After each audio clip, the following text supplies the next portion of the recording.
Ward number 110 आणि 5 वेळा नगरसेवक म्हणून कोपरकर यांचं शिक्कामोर्तब झालं होतं. ही 6वी टर्म आहे आणि आता वातावरण चेंज झालेलं आहे. म्हणजे काँग्रेसवर आरोप होत आहेत की शिवसेनेची जर सत्ता आली म्हणजे ठाकरेंची सत्ता आली तर खान महापौर होणार आणि काँग्रेसचं जर सत्ता आली तर पाकिस्तानी होणार, अशा प्रकारचे आरोप किरीट सोमय्या करतात. पण वॉर्डची लढाई स्थानिक पातळीवर खूप मोठी असते आणि 1 to 1 जे संपर्क असतो तो या महानगरपालिकेच्या निवडणुकांमध्ये कामाला येतो. सुरेश कोपरकर माझ्यासोबत आहेत आणि त्यांच्या पत्नी निवडणुकीच्या रिंगणात आहेत. वंचित बहुजन आघाडीचा पाठिंबा आहे. सुरेशजी, यावेळेला तुम्ही म्हणजे 5 निवडणुका पाहिलेल्या आहेत म्हणजे आणि 5 म्हणजे मोठा 25 वर्षाचा काळ पाहिला आहे. यावेळची निवडणूक तुम्हाला कशी वेगळी वाटते? तशी वेगळी वाटत नाही, नेहमी वाटते. नेहमी वेगळे नाही तर आरोप काही वेगळं नाही. 2 ठाकरे एकत्र झालेत, तिकडे भाजप. त्यांचा स्वार्थाचा विषय, माझा स्वार्थाचा विषय नाही. मी काँग्रेसवाला आहे, काँग्रेसवाला राहीन, लढतो. आता ह्याला मला कम्युनिस्टवाल्यांनी मला सहकार्य केलं, समाजवाद्यांनी सहकार्य केलं, वंशीवाल्यांनी सहकार्य केलं, म्हणजे काहीतरी आहे म्हणून सहकार्य केलं ना, नेहमीप्रमाणे.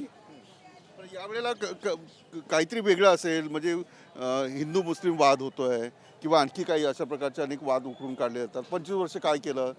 महाविकास आघाडीमध्ये उद्धव ठाकरे गेले आणि मुंबईचं वाटोळं झालं असेही आरोप होत आहेत. तर तुम्ही मतदारांशी संपर्क साधताना प्रचाराचा मुद्दा काय? हा विषय जर घेतला तर माझ्या ह्या भागामध्ये आता ज्या ठिकाणी उभं आहे तिथे वांशिक वाद नाहीच आहे. हिंदू नाही, मुस्लिम नाही. हिंदू लोकांना वाटतं मी मुस्लिम आहे, मुस्लिम वाटतं मी हिंदू आहे. हा या ठिकाणी विषय आहे. किंवा इथे काय वाद आहे ते इथलाच मुस्लिम लोकांना विचारा, वाद आहे की नाही.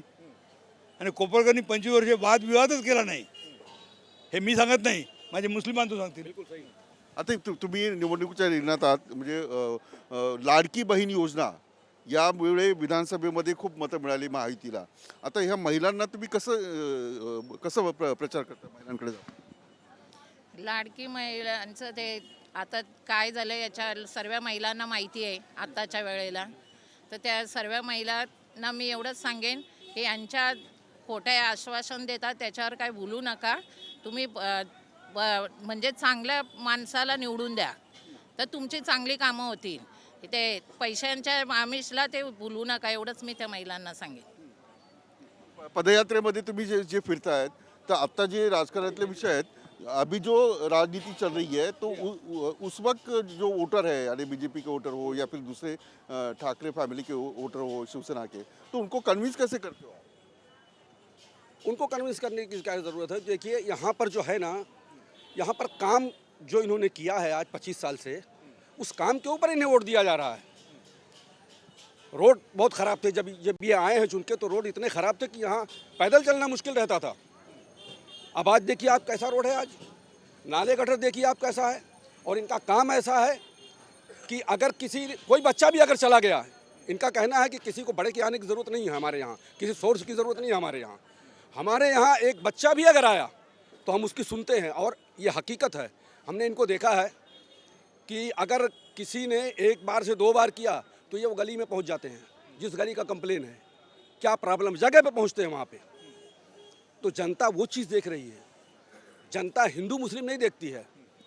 यहाँ का 90% मुस्लिम इनको वोट कर रहा है और करेगा, ये मैं दावे से कह रहा हूँ. इसकी वजह से ये नहीं जो पॉलिटिकल बातें चल रही है यहाँ असर बिल्कुल कोई असर नहीं उसका. यहाँ पे कुछ भी आने दो, किसकी भी युति होने दो, चुन के इन्हीं को आना है क्योंकि इन्होंने काम किया है, उस काम की बेस पर.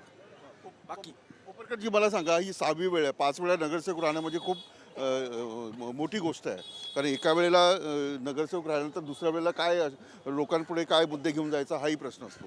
हे कसं जमवलं, गणित कसं जमवलं? 97ला जेव्हा निवडून आलं, प्रथम निवडून आल्यानंतर जे 5 वर्ष कामं केली त्या कामाच्या मोबदल्यावरती परत 5 वर्ष लोकांनी दिलं. परत 5 वर्ष काम केलं, परत 5 वर्ष दिली, परत 5 वर्ष काम केलं, परत 5 वर्ष, परत काम केलं तर परत 5 वर्ष, परत जी कामं आता केलेत ही कामं असंभव कामं केलेत कोपरकरनी. यांनी जेवढी मतं केलेत ह्या मताच्या माध्यमातून पहिलं काम तर केनी कंपाऊंडमध्ये स्पोर्ट ग्राउंड चालू आहे. आता DD मार्टच्या समोर 5.25 करोड रुपये ते 5 करोड खर्च करून मोठं पटांगण बनवलं आहे. जे भांडूपमध्ये कोणी केलं नाही ते केलेलं आहे. फायर स्टेशन होतं, मिनी फायर स्टेशन सिया टायरच्या समोर गेले प्रथम बिल्डिंगला लागून.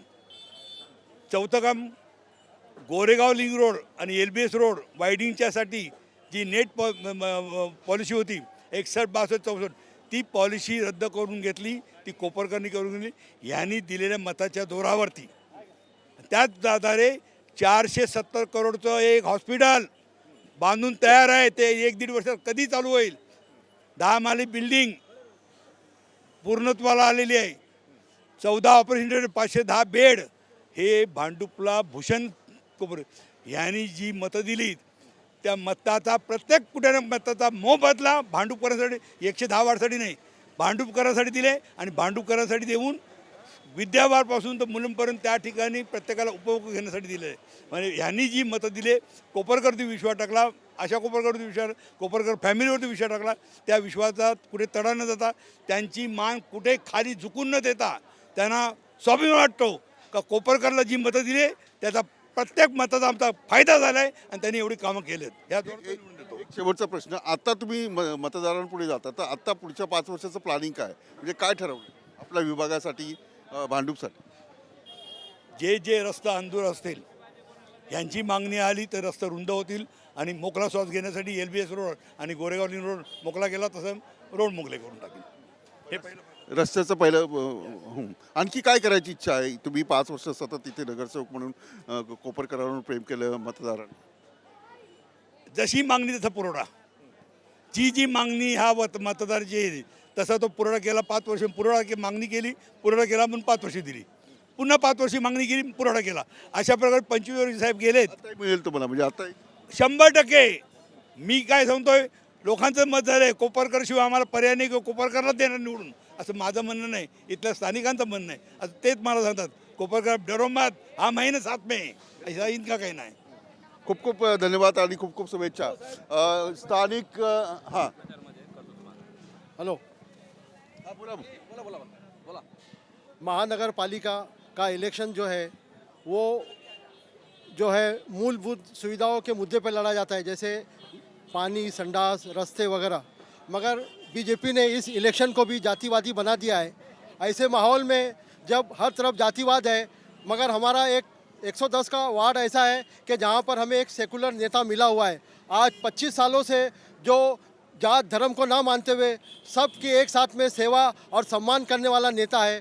तो अब हम सब का फ़र्ज़ बनता है कि ऐसे जातिवादी माहौल में एक सेकुलर और जात धर्म को नहीं मानने वाले नेता को चुन कर लाना हमारे लिए बहुत ज़रूरी है. संडास, पानी और ये सुविधा तो सब हम लोग हासिल कर सकते हैं, मगर ऐसे माहौल में प्यार मोहब्बत बांटने वाले नेता की ज़रूरत है. खूप खूप धन्यवाद. एकूणच महानगरपालिकेच्या निवडणुका असेल, स्थानिक स्वराज्य संस्थेच्या निवडणुका असतील, या ग्रासरूटवर म्हणजे लोकांशी डायरेक्ट कनेक्ट असलेल्या लोकांसाठी खूप महत्त्वाची असते. आणि जर 5 वर्ष काम केलं असेल तर मतदार जो आहे तो त्यांना पुन्हा एकदा रिपीट करतो. म्हणजे कामेश विलास आठवले, न्यूज 10 महाराष्ट्र.